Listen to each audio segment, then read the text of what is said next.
shore, fishermen bringing up boatloads of rockfish. But these are police from the Department of Natural Resources, meaning these tasty fish were poached. For a patrol officer to come upon something like this is, in recent memory, is very unusual. Although rockfish are fished illegally every year, this was the big tuna of catches.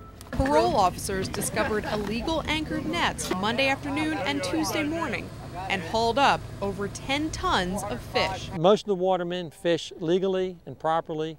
They take great pride in the Chesapeake Bay and its resources.